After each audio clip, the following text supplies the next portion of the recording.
open now. Okay. So usually we start off the session with something that we've been doing for quite a while, which is stirring the soul. So we basically share examples of work, and these can be, can be a book, it can be a piece of art, it can be music, or it can be an experience or an Instagram account or a Twitter person you're following on Twitter, which has basically stirred your soul, and it can also be something that has just made you think differently about how we're doing communications in international development. And we've been crowdsourcing. These examples of soul stirring, information or pieces. And we have basically created a Google Doc account, which you're free to check it out as well, because then you'll have a better idea also of other things that have been done in the past. So I'm going to put that in the chat as well. I can see the link is pending. Let's get that up. Yeah. And the other thing that we also do is we usually start with a grounding exercise. So I'm also going to take you through that today. And I think given how we've started, we definitely need some kind of grounding practice, just to kind of get us into the meeting today. Hi, Fiona. We're glad to have you. You're not too late. We're just getting started. Yeah. Thank you. Glad to have you on board. Yeah. So for the grounding exercise, this is what we're going to do. I'm going to basically lead you through a 2-minute grounding exercise. And the reason why we do this is more so because at the moment, there's so much information, going around about what's broken in our world and what is fragmented. And that is also something that we might be encountering in our institutions, in our ecosystems, or maybe even in just ourselves. And we're surrounded by narratives that lack nuance, which teach us to categorize the world into, good and bad, acceptable and unacceptable, worthy and unworthy, which for the most part leaves us feeling very disconnected and separate. But what if it's all a lie? What if these binaries aren't that useful? What if we focus more on what is whole and natural and connected and just let the binaries kind of fall away? What if in our work we also communicated, to help people to imagine alternatives to violence, poverty, and struggle? So we just need to remember that oppressive systems seek to disconnect us from our intuition and our deepest knowing. And part of the healing work that we do together is to reconnect to our bodies and our breath and the spaces that we're in, and to reconnect also to one another and to those around us. So we're going to get started with the grounding exercise. Yeah, let's just take a few minutes, and feel free if you want to turn off your camera, or you can keep it on. Just find a relaxed, comfortable position. You could be seated on a chair or on the floor, on a cushion. Keep your back upright, but not too tight. And rest your hands wherever they feel comfortable. And just allow your shoulders to drop and just loosen your jaw. Try to notice the shape of your body, its weight. Let yourself relax and become curious about your body, where you're sitting, the sensations you're feeling, the touch, the connection with the floor or the chair. Just relax any areas of tightness or tension and just breathe. Feel the natural flow of your breath in and out. You don't need to do anything to your breath. Not long, not short, just natural. Notice where you feel your breath in your body. It might be in your stomach, or it might be in your chest, or your throat, or in your nostrils. And see if you can feel the sensations of breath, one breath at a time. When one breath ends, the next breath begins. And as you do this, you might notice that your mind starts to wander. You might start thinking about other things. And if this happens, it's not a problem. It's very natural. Just notice that your mind has wandered, and you can say, thinking or wondering in your head softly. Then gently redirect your attention right back to the breathing.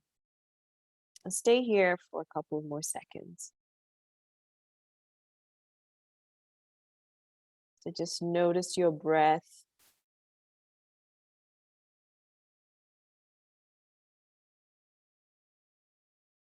And from time to time, you get lost in your thoughts. Then return to your breath. And slowly, it's time to reawaken your body and your mind. Keeping your eyes closed, just notice the sounds around you. Feel the floor beneath you. Feel your clothes against your body. Just wiggle your toes and your fingers and open your eyes and stretch your arms and legs gently. And welcome back. Yeah. So that's how we usually start our sessions. For those who might be new to the space today. And just to get us started, because we are a small group, I'm just thinking that we could each take turns to introduce ourselves. You know, you could tell us who you are, where you are in the world, and what's a piece of writing or art that has recently stirred your soul.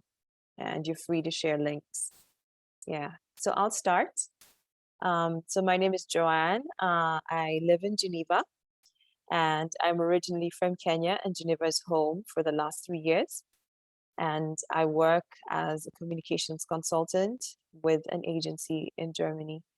And a piece of writing that has stirred my soul recently. It's interesting because it's actually a children's book, and it's called The Love Block. Yeah, and that's something that has moved me because of the simplicity in which it's been written. You know, it'll have sort of very simple messages like love is vast, and then it'll have like, you know, sort of uh, a walrus and a baby walrus kind of cuddling together in a vast sea. So the images, you know, it's very, I find like it's very comforting also as an adult to look at that, and that's something that has moved me lately. Yeah. And who would like to go next? Go ahead, Ashley. Yay! So, hi everyone. It's my first time. I'm from Kyrgyzstan.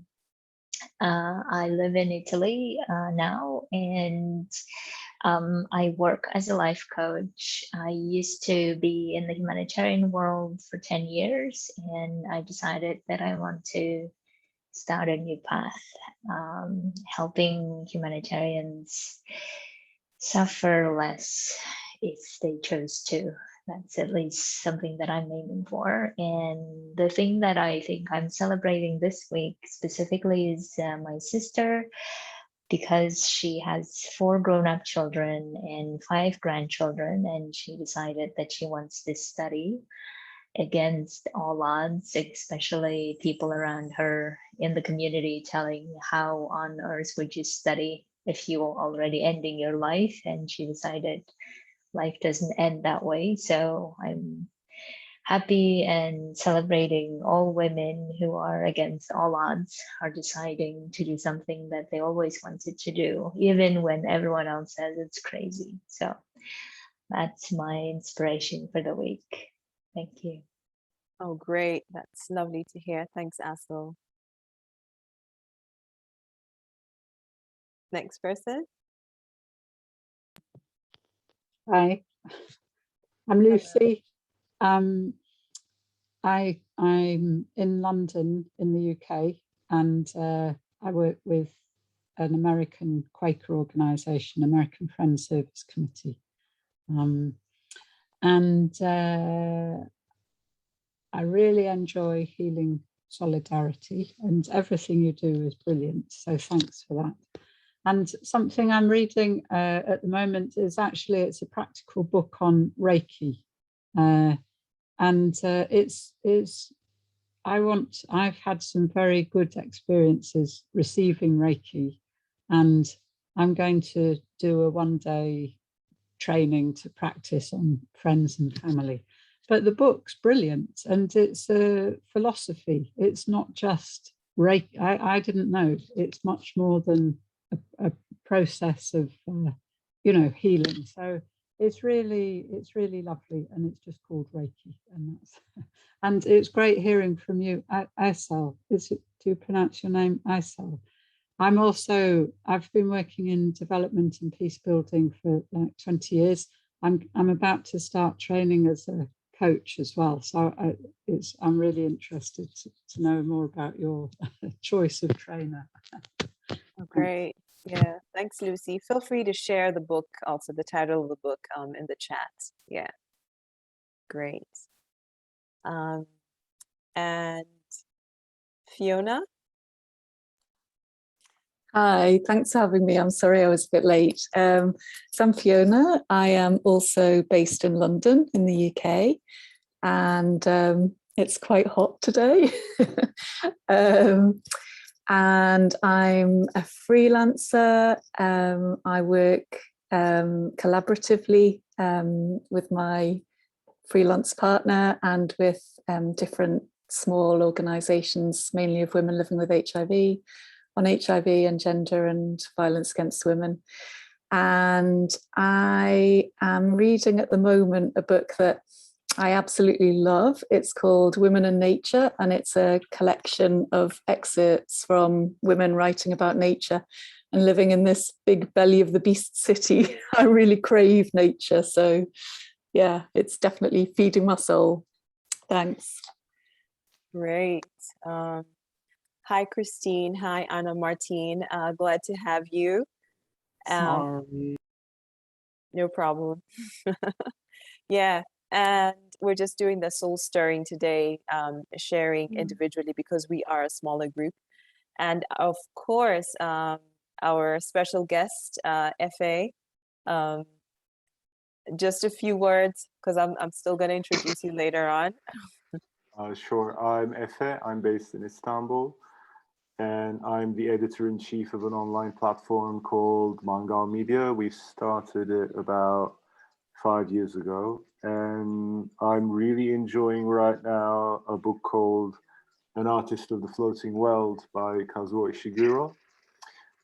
It is about a painter in post-war Japan who is struggling to, who's been kind of supporting the old regime, and he's falling on hard times when the book is set.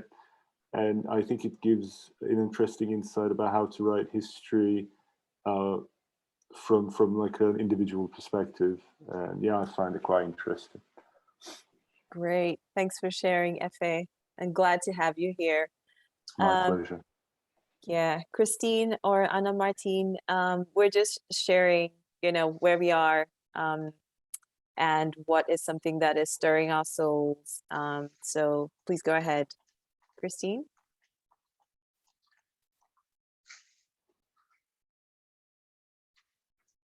Oh, Christine, you're on mute. La la la la la la la la la. I had a brief and, well, not very, it was about a week and a half, but a leave that was very busy in the first half, and then I spent the last half recovering from it, and I had to curate my brain very carefully, because I went into it from a place of deep burnout. And so I've just been reading fiction, and there's this writer that I happened upon just on the library shelves. Her name is, I hope I get it right, Juliette Marillier. And she just has all these really smart historical novels that are focused on the second half of 6th century in northern Scotland. And she herself is a druid, and it's just a lovely place to be. And so, my husband walked in the room, said, "Are you reading for pleasure or are you reading for work?" And I'm like, "I am reading for rest." But it was just so lovely, and there was beautiful attention to the natural world in it. And so I think that's been it for me lately. Great. Yeah. Yeah. Good And I'm in morning. Richmond, Virginia. And you're in Virginia. Good morning, I'm Anna, and I'm in Minneapolis, Minnesota, homeland of the Lakota and Anishinaabe people in the United States. And I have been doing something on Instagram. I follow a bunch of artists. I try to have that feed, that social media feed, be mostly art or social justice. And one of my favorite artists does something every year, and I've watched every year, called Square-a-thon.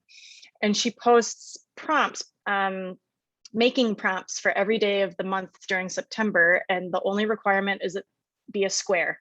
And so everybody participates, and I'm doing it this year for the first time. So once a day, I am taking time to paint and off of the prompts, and then enjoy what everybody else does with the same few words, and revel in, there's professional artists, and then people like me who have little ones and barely have enough time to slosh something, down. But it's just a lovely daily creative practice, and is in community, and has been really lovely. So. Oh, great Yeah. to hear that. Yeah. Well, thank you so much, everyone. And feel free to also, Anna, just to share, this bunch of artists that you're connecting with at the moment, on the chat as well. So our aims for today's session are basically to connect to each other and to continue building this community where we all feel supported, in bringing about narrative change in the international development sector. And we are privileged to have Efe from Mangal Media, who's also going to share with us, how Mangal Media is growing the community of creators, who are being housed on their platform. And we also want to just harvest and share some wisdom and knowledge and, practical ideas, which can help to shift the global dev narratives, from charity to solidarity. And for the people who are new, just a couple of ideas which guide us as a group. We're here to learn and not necessarily to critique. We all have something to gain from interacting with one another. And this is brave, but not necessarily a safe space. We're willing to be challenged and pushed outside of our comfort zones, for sure. And we also operate a lot on consent. So all activities are an invitation, and we aim to seek permission rather than just assume that, everybody wants to take part in something.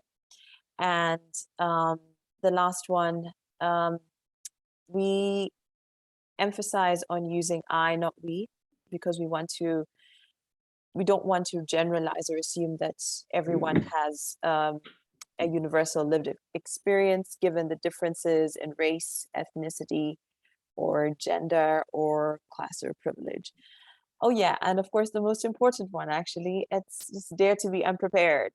And I think today I have been challenged that way, just to dare to be unprepared. And as communicators, we always say that we are trained to be, to want to be perfect in how we do our communications or in how we do our things. But this is a space where we're encouraging you to just dare to be unprepared.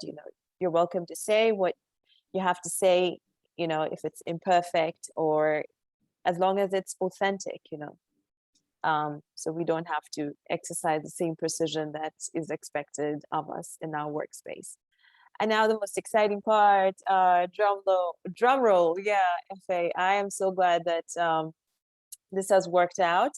And FA Levent is an Istanbul-based former anthropologist who has turned to fiction writing as the only means of expressing his disappointment with academic institutions.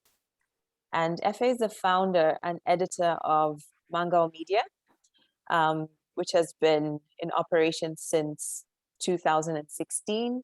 And Mangal Media is a collective of writers, journalists, artists, and scholars from the so-called periphery. And FA is also the author of an illustrated short story that can be bought on Amazon, and it's called The Guide to Every City. I must say that I bought it, and it's really, really interesting. I definitely encourage you all to just check it out. It's yeah, you know, it has bits where kind of like the tourist is telling the local about you know, about the town where the local lives and vice versa. So it's very entertaining in the way that it's written as well, and has a lot of tongue-in-cheek aspects as well. Yeah, and so just to get started, I've just got a message from from Zoom that it's going to end because obviously this is not a paid account in about 10 minutes, but please bear with us. That's how we're operating today, dare to be unprepared. And what I'm going to do is I'm going to show a short video of Mangal Media, just to give us an idea. So just hold on a second.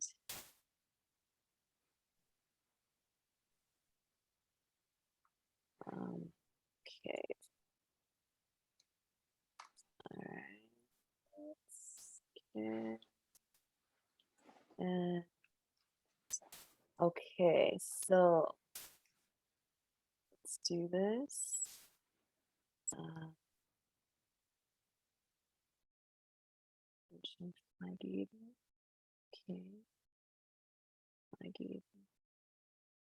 And just let me know if you can hear the sound as well.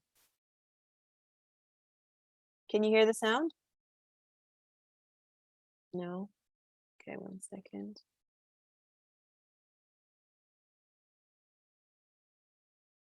Oh.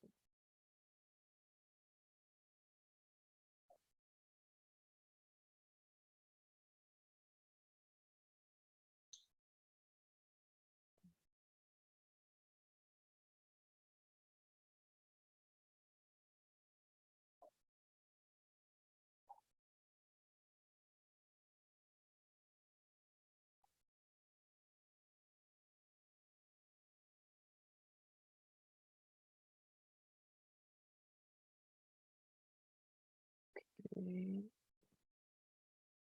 I think I'm gonna have to share the sound as well. Just 1 second.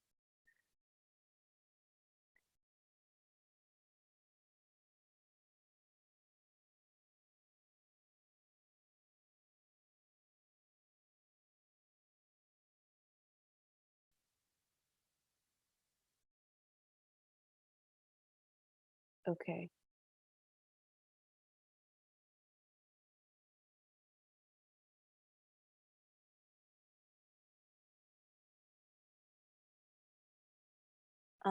Tell you what I will suggest, because it's basically a 38 it's a 38 second clip on YouTube. I am going to share it in the chat, and then you can definitely have a look at it later, since we have FA with us here, and we'll just proceed. We'll proceed with the discussion. Yeah.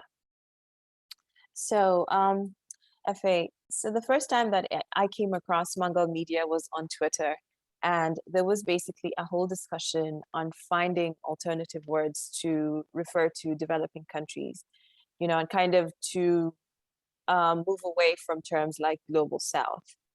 And Mangal Media in that discussion suggested using the word periphery, instead of the word global south. And I'm just curious, why periphery? And what difference does that make in reclaiming stories from that part of the world? I think primarily it comes down to facing a fact, I mean, a lot of the kind of language around trying to designate what we call the periphery are kind of euphemisms. For example, the expression the developing world always kind of implies that there is a world that is already developed and that the rest of us are kind of aspiring to be that, which I don't really necessarily feel is the case. And then there is the third world, which is an outdated term that goes back to the Cold War, when the first world was like the Western world, the second world was the Soviet bloc, and the third world was everybody else, which I find to be irrelevant in the year of our Lord 2021. And so I find the expression periphery kind of makes us face the fact that, as especially culture, like people who are in the creative industry, it makes us face the fact that our creative output is not at the center, and we are often dependent to convey our stories to people who are considered to be at the so-called metropole, or like the center, who take our stories and kind of publish them on our behalf and make a good deal of money and prestige with it. So we figured if our stories are going to be in the center or anywhere, then we should do it ourselves. Right. Yeah. I definitely really, really like that as well, and I can resonate a lot with that as well, especially coming from Kenya, where, of course, particularly living in Europe, I can see, there's very little representation of people who look like myself in the media, and I hear you on that. And what I also find stands out a lot in Mangal Media is the language that you use. Your language is very bold. It's very alive. Like when I read your manifesto, I was just in awe. And just to give a feel to the others, a little bit, of a taste of the language that you use. I'm just going to read something that I picked from your manifesto. It says, in the description of who Mangal Media is, it says, we're vast and we're varied. We do not consult empowerment manuals written by dead European men. We do not answer to the elitist intellectual vanguard to light our path towards revolution. We do not inhabit their fantasy world where real struggles fit neatly into boxes labeled with arcane terminology. We do not stand at attention for sun-deprived graybeards who spend too much time in libraries and corridors of power. Yeah. Yeah, what has been the response to Mangal Media using such bold language? Just in parentheses, that's kind of one of my favorite parts in that manifesto as well. I just wanted to underline that. Can you repeat your question again? I was really moved by the fact that you picked pretty much my favorite paragraph in the manifesto. Well, my question is, I'm glad that, I picked that part. This was purely me following my intuition. But what has been the response to, the bold and alive language that Mangal Media is using? I mean, I'm going to be quite frank here. A lot of it has been intimidation, and this this manifesto was kind of designed to intimidate. Yeah, it was designed to intimidate because at some part of the manifesto we quite make it fairly clear that this is not a platform where we invite white people to write, like, at all. So it's kind of like a rule that has been with us from the beginning. Like only, I don't like really the term people of color. It assumes too much commonality between everybody who's not white. But I just basically prefer to say non-white, everybody who is not. And a lot of the times people have asked questions about, like, can you define white for me? And the answer to that usually is like, if you need that to be defined, you're basically, you're not part of this, you don't understand what's going on here. It has been for everybody else. I've heard people telling me that it's been therapeutic to them, almost, that it's got the kind of temerity, I suppose, to put things so boldly. And for everyone that I wanted it to reach, I think it has made a good impact. Of course, it's become kind of like a historical document now. I mean, we started this platform purely out of anger, and it's been 5 years since we started it now, and things have kind of changed for us. I mean, we're 5 years older, all of us, and we have come to think a lot more about, okay, we're angry about something, but like, what kind of conversations can we have among ourselves to improve the situation that we're in, instead of kind of feeling victimized? So in that respect, it has allowed us to exclude the kind